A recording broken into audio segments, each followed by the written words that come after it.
Hai Badminton Lover, hari ini saya akan membahas tentang masalah mangsa ya, atau mungkin lebih tepatnya stok pakan gitu. Jadi eh, biasanya ada pertanyaan, sebenarnya kita butuh nggak sih melihara mangsa atau makanannya gitu secara mandiri tanpa beli dari orang lain gitu ya. Jadi sebenarnya ada beberapa pertimbangan yang bisa digunakan, yaitu uh, bagaimana ketersediaan mangsa yang Anda butuhkan di kota Anda, itu yang nomor satu. Yang kedua, bagaimana tentang pengeluaran yang Anda keluarkan, apakah cukup atau mungkin harus di-press sedikit gitu. Nah, kalau misalkan dua itu nggak ada masalah ya, beli aja, nggak usah ternak sendiri, nggak ada masalah. Cuman kalau kondisinya mungkin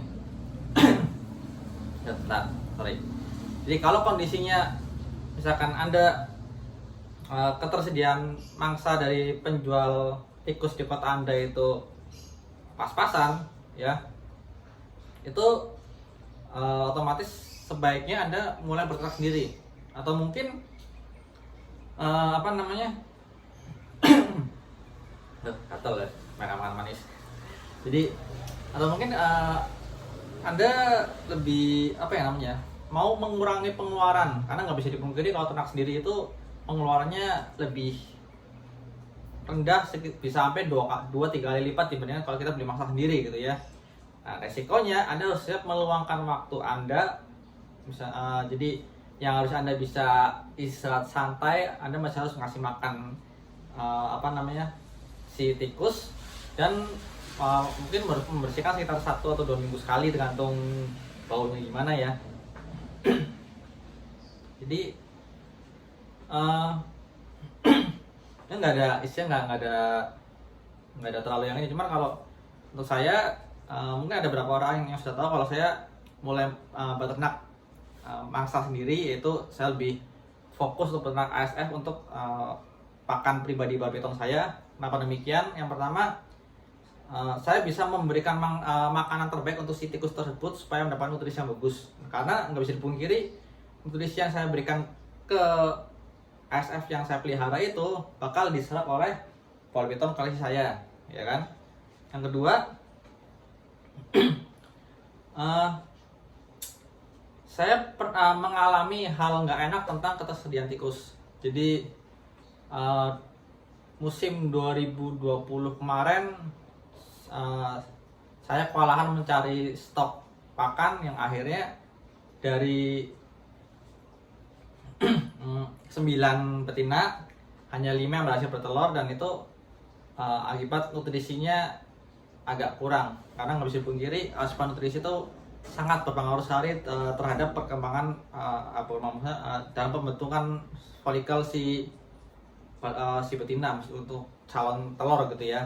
Jadi badminton yang kurang mendapatkan asupan nutrisi tersebut ya, otomatis perkembangan folikel lebih lambat atau bahkan sangat minim ya.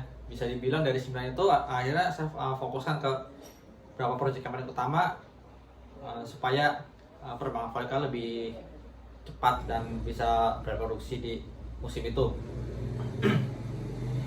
Lalu ya seperti saya bilang, bisa mengurangi pengeluaran, karena untuk pilihan sekarang itu kalau misalnya saya membeli mangsa tiap minggunya, untuk yang saya keep aja sendiri itu mungkin bisa sekitar 100.000 per minggu. Tapi kalau misalkan saya beternak mangsa sendiri, saya hanya mengeluarkan mungkin sekitar 250 ribuan itu untuk perkiraan untuk sekitar 30 ekor badminton. Jadi bisa dilihat dari sisi pengeluaran tuh udah lumayan ya.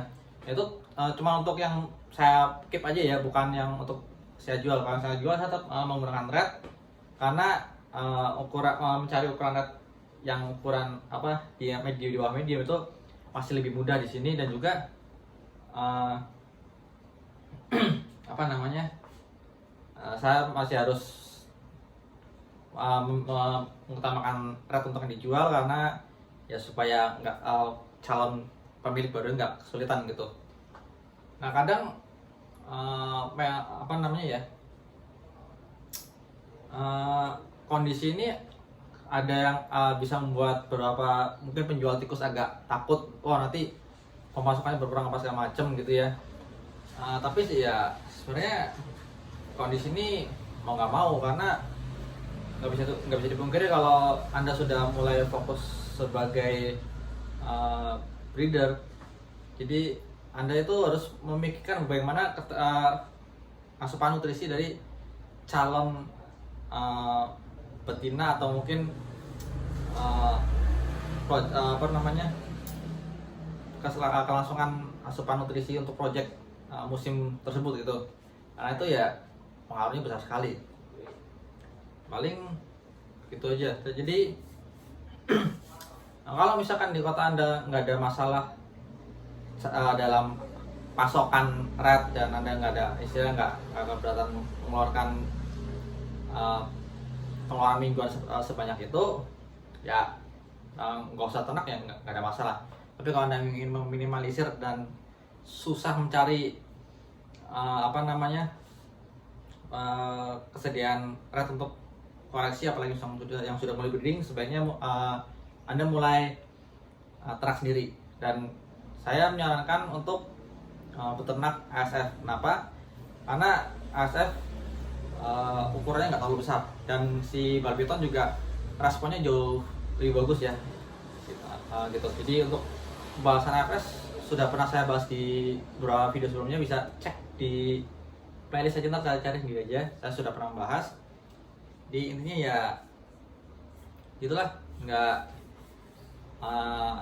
kalau misalkan Anda mau menukar waktu Anda supaya menekan pengeluaran dan memastikan asupan nutrisi, ya ternaklah gitu, karena itu jauh lebih bagus dan lebih terpantau gimana kebersihan dan asupan makanan si tikus yang bakal masuk ke perut Barbiton Anda gitu. Ya sekian aja. Kalau ada Barbiton ready itu bisa cek link di deskripsi ya. Bisa cek Lapak Satwa atau Tokopedia atau Facebook Page, atau bisa langsung kontak WA. Kontak WA udah langsung saya cantumkan di deskripsi juga, di chat only, jangan telepon, karena saya nggak terlalu suka di telepon. Sekian aja, sampai jumpa di video berikutnya. Ciao.